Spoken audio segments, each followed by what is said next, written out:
ઘણી વખત આપણને પ્રશ્ન થાય નહીં કે આપણે ગમે તેટલા પ્રયત્ન કરીએ છતાં પણ બધા લોકો આપણાથી ખુશ કેમ નથી થતા. અને ઘણી વખત તો એવું બને છે કે સામેવાળા માટે સારું ઈચ્છવા જતાં પણ આપણે એમની નજરમાં ગુનેગાર સાબિત થઈ જતા હોય છે. થાય છે ને આવું?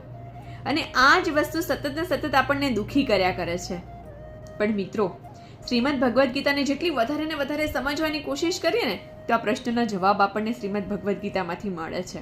દ્વારકાધીશ કહે છે કે બધાને ખુશ કરવું ને એ તારું કર્તવ્ય નથી. તારું કર્તવ્ય છે સાચા કર્મવીર બનીને કર્મ કરવું. કારણ કે બધાને ખુશ કરવું ને એ દેડકાને ત્રાજવામાં તોલવા બરાબર છે. જેવી રીતે દેડકાને ત્રાજવામાં તોલીએ તો એક દેડકાને મૂકવા જતાં બીજો છલાંગ મારીને બહાર નીકળી જ જવાનો છે. એક્ઝેક્ટલી એ જ રીતે એક વ્યક્તિને ખુશ કરવા જતાં બીજી વ્યક્તિ ક્યાંક ને ક્યાંક નારાજ થવાની જ છે. અને જેમને આપણાથી ખુશ થવું હશે ને એ આપણા વિશેષ પ્રયત્ન વગર પણ આપણાથી ખુશ થઈ જશે. અને જેમને આપણાથી ખુશ નથી જ થવું ને એ આપણે આખી જિંદગી તેની પાછળ ખર્ચી નાખીશું ને તો એ ખુશ નહીં થાય. માટે બધાને ખુશ કરવાની દોડમાં આપણા અસ્તિત્વને ગુમાવવાની જરૂર નથી. કારણ કે આપણે સતત જે વ્યક્તિ આપણાથી નાખુશ હોય ને એમને ખુશ કરવાની પાછળ આપણે આપણી જાતને ગુમાવી દઈએ છીએ. આપણે એ પણ ભૂલી જઈએ છીએ કે આપણું પણ એક અસ્તિત્વ છે.